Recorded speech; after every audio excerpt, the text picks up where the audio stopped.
அனைவருக்கும் வணக்கம். எல்லாருக்கும் டைட்டானிக் படம் தெரியும்ல, பார்த்துருக்கீங்கல்ல. அப்புறம் அவதார், அப்புறம் டெர்மினேட்டர், என்ன படமாக சொல்கிறேன்னு பார்க்குறீங்களா? இதெல்லாம் எடுத்து ஜேம்ஸ் கேமரான் பற்றி தான் பேச போகிறேன். இவர் கெனடியன் ஃபிலிம் மேக்கர். இந்த ஃபிலிமில் ஸ்பெஷல் எஃபெக்ட்ஸ் கொடுத்தா தான் பார்க்கவே நல்லாயிருக்கும்.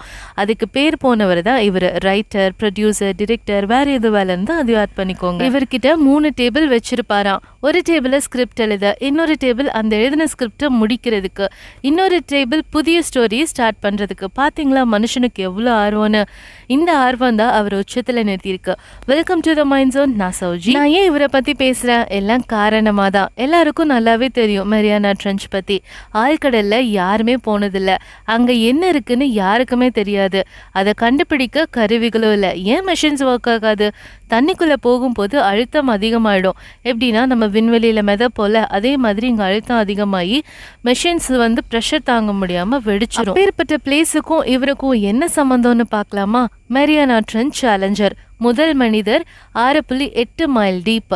கொஞ்சம் கூட யோசிச்சு பார்க்க முடியாத அளவுக்கு கீழே போகிறாரு மார்ச் 2012.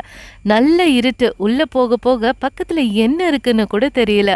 உள்ளே போக தண்ணி ரொம்ப சில்லுன்னு இருக்கும். அதாவது நான் சொன்னேன் இல்லையா, அந்த ப்ரெஷர் 1000 டைம்ஸ் அதிகமாக இருக்கும் கீழே போக போக. மவுண்ட் எவரெஸ்ட்டை கவுத்து போட்டால் அதை விட 5.5 மடங்கு ஆழமா. அவர் அனுபவத்தை பற்றி என்ன சொல்லியிருக்காருன்னா, ஏதோ வேற பிளானட்டுக்கு போன மாதிரி இருந்துச்சு, அவ்வளோ அமைதி, இருட்டு, நானாவே உணரவே இல்லை அப்படின்னு சொல்லியிருக்காரு. அண்ட் நிறைய நுண்ணுயிர்களை ஃபோட்டோஸ் அண்ட் டிஃப்ரெண்ட்டான ராக்ஸ் பார்த்ததா சொல்கிறார். இதில் அவர் என்னெல்லாம் டிஸ்கவர் பண்ணாருன்னு நான் தமிழில் சொல்கிறேன். சிரிப்பாக தான் இருக்கும். பெரிய கடல் பூச்சி, ஆழ்கடல் கரடி மீன், சீ குக்கும்பர், அதாவது கடல் பச்சை பூச்சி. அது மட்டும் இல்லை, கடலுக்குள்ள சூடான நீரூற்று இருந்திருக்கு. கடலோட தரைப்பகுதியில் சூடாக தண்ணி ஃப்ளோ ஆயிருக்கு. இதோட டாக்குமெண்ட்ரி இருக்கு, வேணும்னா பாருங்க. த மெக் படம் பார்த்துருக்கீங்களா? மெகலடான் ஷார்க் அது கூட மரியானா ட்ரென்ச்சில் வாழ்ந்திருக்குன்னு சொல்கிறாங்க. இப்போ அது இல்லை, வாழ்ந்திருக்கு.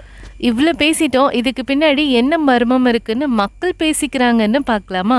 மரியானா ட்ரென்ச்சில் தான் கவர்மெண்ட்டோட சீக்ரெட் ரிசர்ச் ஃபெசிலிட்டி இருக்கான். டாப் சீக்ரெட் எக்ஸ்பெரிமெண்ட் இங்கே தான் நடக்குதான். செலிப்ரிட்டிஸோட க்ளோன்ஸ் எல்லாம் இங்கே தான் தயாரிக்கிறாங்களாம். அட்வான்ஸ்டு வெப்பன் இங்கே தான் இருக்காமா. சுனாமி எல்லாம் இங்கேருந்து தான் தயாரிக்கிறாங்க, உருவாக்குறாங்க. ஏலியன் பேஸ் இங்கே தான் இருக்குது. முன்னோர்கள் ஏதோ ஒரு அடையாளத்தை ஒழிச்சு வச்சுட்டு போயிருக்காங்கன்னு.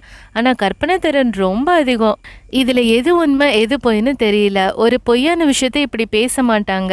ஏதாவது காரணம் இருந்தால் தான் இந்த மாதிரி வதந்திங்கள்லாம் ஸ்டார்ட் ஆகும் இல்லையா? ஆனால் முன்னது சொன்னது போலியே தான். ப்ரூஃப் இல்லாமல் நம்புறது முட்டாள்தனம்.